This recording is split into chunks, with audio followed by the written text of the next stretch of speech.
We guard presents Bihar की बात, को पावर्ड बाय सेंसोडाइन एंड विमल। बोलो जुबां केसरी।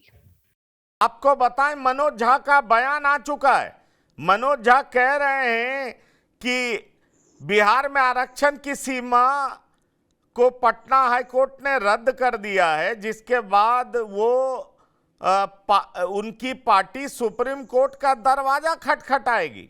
वो यहां तक कह रहे हैं कि फैसला दुर्भाग्यपूर्ण है, पार्टी और ज्यादा सबूत इकट्ठा कर सुप्रीम कोर्ट जाएगी। यह आरजेडी का पहला रिएक्शन है।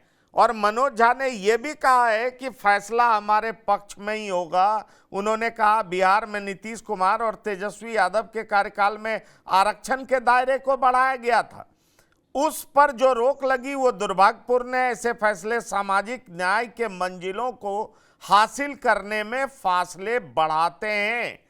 पर्दे के पीछे से कौन लोग हैं जो, ये देखिए मनोज झा किस तरफ इशारा कर रहे हैं, और इसी को पॉलिटिक्स कहते हैं। मनोज झा कह भी रहे हैं कि तमिलनाडु को बहुत संघर्ष करना पड़ा था, हम भी करेंगे। पर्दे के पीछे से कौन से लोग हैं जो ये काम करवाने को उत्सुक हैं?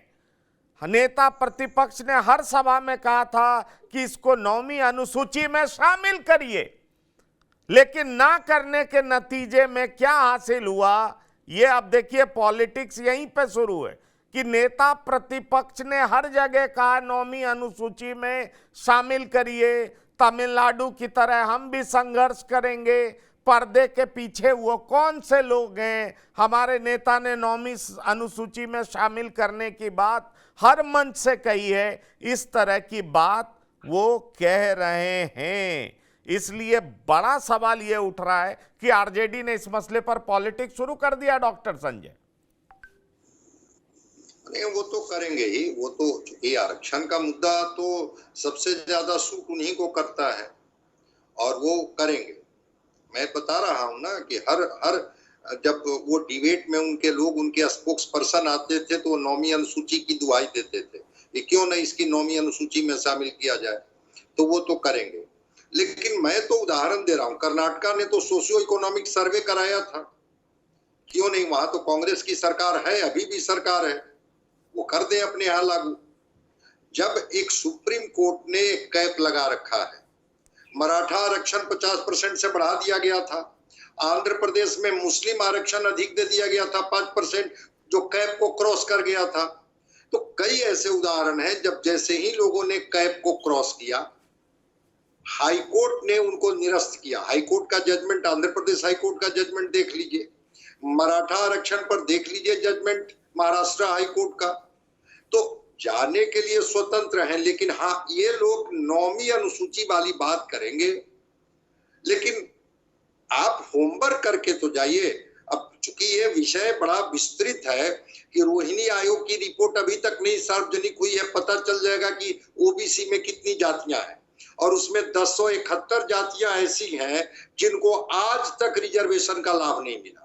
वो 20-25% जो ओबीसी जाति के लोग हैं वही पूरा आरक्षण का मलाई खा जाते हैं, उस पर ये लोग कभी नहीं बात करेंगे। तो मैं कह रहा हूं कि बिल्कुल सुप्रीम कोर्ट में जाएं, एक साइंटिफिक डेटा के साथ जाएं कि बिहार की डेमोग्राफी क्या है, बिहार का सोशियो इकोनॉमिक स्थिति क्या है, और उस डेमोग्राफी में जिस साइंटिफिक, मुझे तो नहीं पता है, मैं तो रहता हूं बिहार में, कि कोई साइंटिस्ट, सोशल साइंटिस्ट के द्वारा यह सर्वे कराया गया है जिसके आधार पर यह डेटा इनके पास आया। जब कोई सोशल साइंटिस्ट की मदद नहीं ली गई, बल्कि सरकारी कर्मचारियों को यह टास्क दिया गया, उसमें से किनको पूछा गया, किनसे नहीं पूछा गया कि आप शेड्यूल कास्ट में है, शेड्यूल ट्राइब्स में है, ओबीसी में है, एक डेटा इनके पास आया, सरकार ने उसको मान ली कि हाँ ये डेटा है। संजय जी, जाति सर्वेक्षण का भी रिपोर्ट प्रखंड वार दिया, पंचायत वार आज तक नहीं जारी किया गया। अगर पंचायत वार जाति सर्वे का रिपोर्ट जारी हो तब तो पता चले कि सही है सर्वेक्षण हुआ है कि नहीं। उस पर भी विवाद रहा है कि भाई अगर आप जाति सर्वेक्षण कराएं तो हर पंचायत वाइज जारी कर दीजिए, तो इससे स्पष्ट हो जाएगा कि भाई आपका डाटा या आंकड़ा आपका सही है कि नहीं। तो अभी तो इस पर भी प्रश्न चिन्ह लगता है बिहार में कि कुछ जातियों की संख्या घटा दी गई, कुछ बढ़ा दी गई है। पंचायत वाइज ही नहीं, इन्होंने कहा कि जिन लोगों का नाम छूट गया है वो जाए जिला मुख्यालय में और जा करके वहां अपनी आपत्ति दर्ज करें।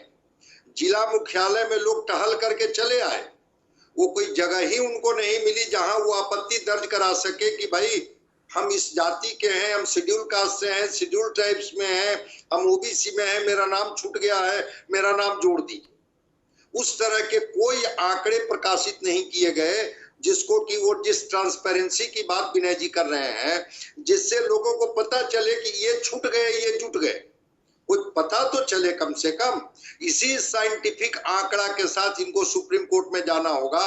जिस तरफ राखी दुबे जी इशारा कर रही हैं कि बिहार सरकार को पूरे होमवर्क के साथ सुप्रीम कोर्ट में जाना होगा कि ये मेरे पास साइंटिफिक आंकड़ा है और इस आंकड़े के आधार पर हमने ये रिजर्वेशन दिया है इन लोगों को। इसके बाद सुप्रीम कोर्ट इन पर विचार करेगी। पहले ये साइंटिफिक आंकड़ा तो प्रोड्यूस कर लें। वो तो आरजेडी और ये तो करेंगे ही, इस तरह का मनोज झा बात करेंगे ही। ये तो राजनीति का एक इतना बड़ा टूल्स है कि हमको लगता है कि जब तक ये देश रहेगा ये टूल चलते रहेगा, इसका इस्तेमाल हो जाएगा। अब कौन अंबेडकर जी की बात को याद करता है जिसके बारे में आप कह रहे हैं कि उन्होंने कहा था कि ये रिजर्वेशन 10 साल के लिए दिया जा रहा है, 10 साल के बाद इसकी समीक्षा होगी। अब वी-गार्ड प्रेजेंट्स बिहार की बात, को-पावर्ड बाय सेंसोडाइन एंड विमल। बोलो जुबां केसरी।